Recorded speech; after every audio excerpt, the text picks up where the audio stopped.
नमस्कार वहाँ दोस्तों, मेरा नाम है जय शर्मा और आप लोगों का स्वागत है से व्हाट सैटरडे के अंदर। इस सीरीज के अंदर जितनी भी बातें हुई होती हैं टेक इंडस्ट्री के अंदर, उनको करते हैं अपन डिस्कस और बोलते हैं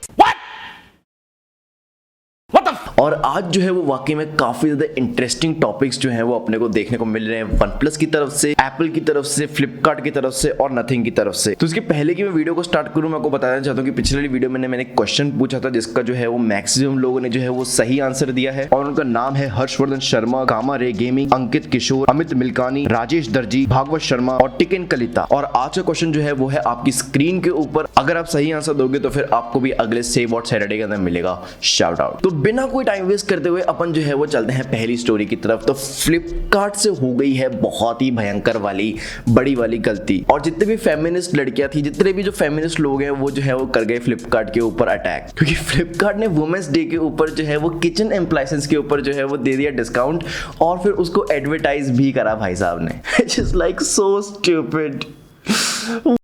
तो यहाँ पे स्टोरी है ये, Flipkart apologises for Women's Day message promoting kitchen appliances offers.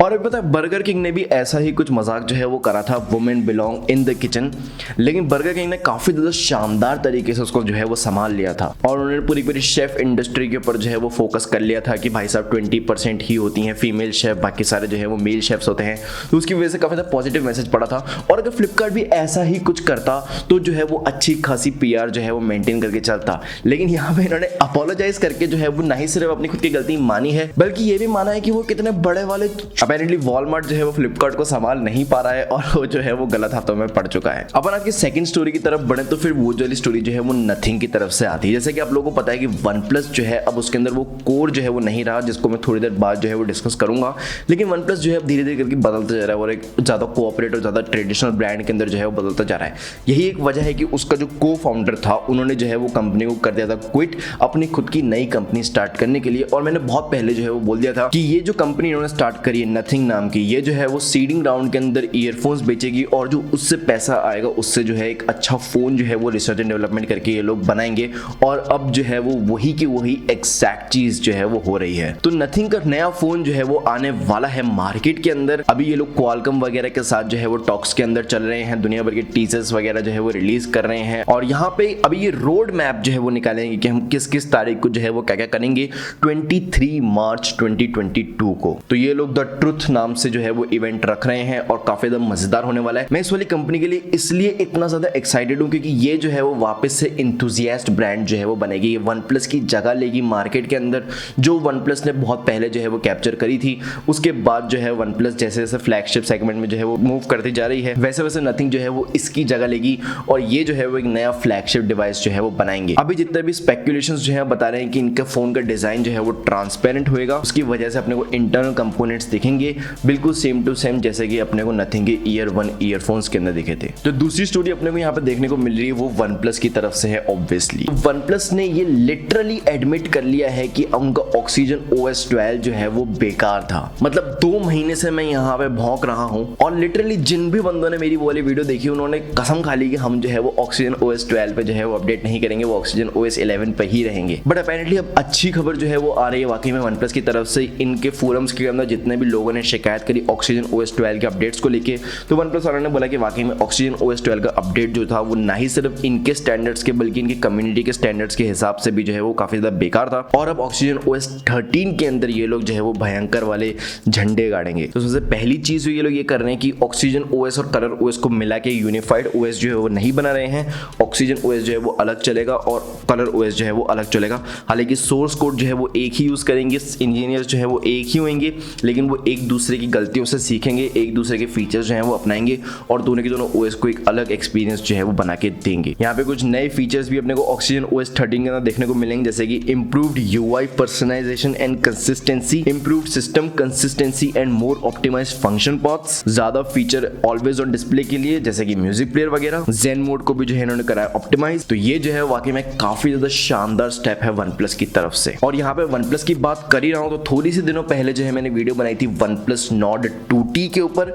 थोड़े से लोगों ने मुझको बोला था कि ऐसा फ़ोन जो है वो एग्जिस्ट नहीं करता है और तू अब कुछ भी कंटेंट जो है बना रहा है, बट अपेरेंटली इस वाले फ़ोन के ऑफिशियल रेंडर्स जो है बाहर आ चुके हैं। हालांकि ऑफिशियल तो नहीं आया है, 91 मोबाइल्स ने को इनको जो है वो कुछ ना कुछ इन्फॉर्मेशन मिलती रहती है कंपनीज वगैरह से, चाइना के अंदर वगैरह कॉन्टैक्ट्स है, और वो जो है इनको फ़ोन के ऊपर जो है वो फ़ोन डिस्क्राइब करते हैं कि ऐसा फ़ोन जो है OnePlus वाले बना रहे हैं, और वो लिटरली एक 3D डिज़ाइनर को जो है वो हायर करते हैं और उसको जो है ये सारे इंस्ट्रक्शन देते हैं, और फिर उसके बाद जो डिज़ाइनर होता है वो अपने सॉफ्टवेयर के अंदर घुस के एक डिज़ाइन बना के देता है और वो जो है वो ऐसा दिखता है। थोड़ा सा लाफेबल डिज़ाइन है, इनको जो है वो अच्छा डिज़ाइनर जो है वो हायर करना चाहिए था, थोड़े से अच्छे पर्सपेक्टिव से अपने को फ़ोन दिखाते, बट अपेरेंटली अभी जो है यही है एक एक्सक्लूसिव लुक आपके सामने OnePlus Nord 2T का। ये जो है एक 5G फ़ोन रहेगा, 6.43 की फुल HD प्लस डिस्प्ले के साथ में 90 हर्ट्ज का सपोर्ट भी आपको देखने को मिलेगा। इसके अंदर जो है वो Dimensity 1300 चिपसेट जो है वो यूज़ करेंगे, 80 वॉट की सुपरवूक चार्जिंग, 4500 mAh की बैटरी, 50 मेगापिक्सल जो है वो प्राइमरी कैमरा देखने को मिलेगा, 8 मेगापिक्सल का अल्ट्रा वाइड कैमरा देखने को मिलेगा और 32 मेगापिक्सल का सेल्फी कैमरा देखने को मिलेगा। सैंडस्टोन बैग जो है अपने को पीछे की तरफ देखने को मिली, तो फोन जो है वाकई में काफी ज्यादा अच्छा लग रहा है। और मैं फोन्स की ही बात कर रहा हूं तो अगली स्टोरी जो है वो अपने को एप्पल की तरफ से देखने को मिलती है। तो एप्पल ने जो है वो अभी जो है वो इवेंट करा था इसी हफ्ते के अंदर,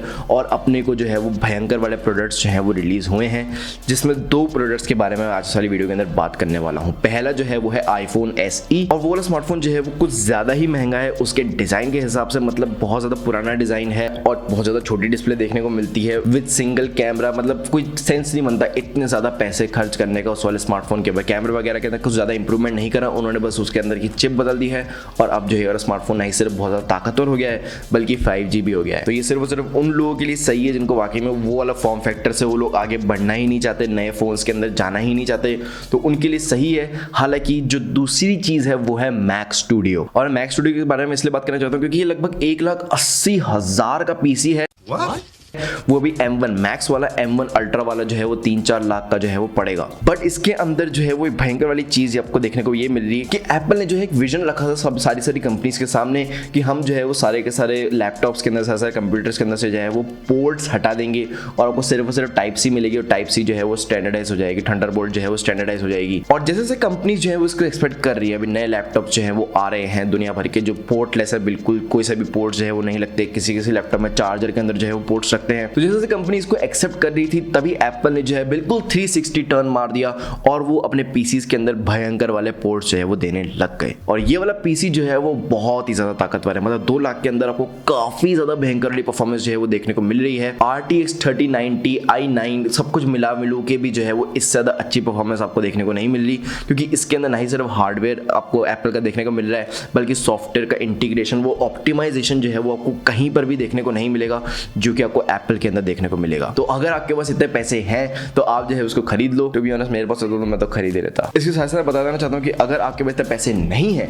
तो फिर जो है वो एप्पल के नए लैपटॉप्स भी जो है वो बाहर आ रहे हैं, जो कि लगभग 1 लाख से 1,20,30 हज़ार के प्राइस सेगमेंट में जो है वो रहने वाले हैं। तो यहाँ पे आपको मैकबुक एयर जो है वो देखने को मिलेगा विद न्यू रीडिजाइन, और मैकबुक प्रो जो है वो देखने को मिलेगा जो कि पिछले सालों का डिजाइन जो है वो यूज करेगा, लेकिन दोनों के अंदर जो है वो M2 चिप जो है वो अपने को देखने को मिलेगी। और हो सकता है ये मैकबुक प्रो के अंदर से प्रो नाम जो है वो हटा दें, उसको सिर्फ और सिर्फ मैकबुक रख दें। हालांकि रिसेंट ईयर के अंदर ये सब कुछ ट्राई करने की कोशिश करी थी, और मैकबुक नाम से जो है वो लैपटॉप्स इतने चलते नहीं हैं जितने मैकबुक एयर और मैकबुक प्रो नाम से जो है वो चलते हैं। तो यही था सेव और सैटरडे। आई होप आपको ये वीडियो पसंद आई भाई, लाइक करने इस वाली वीडियो को, सब्सक्राइब करना। This is mister signing off, जय हिंद। नमस्कार दोस्तों, मेरा नाम है जावेद शर्मा।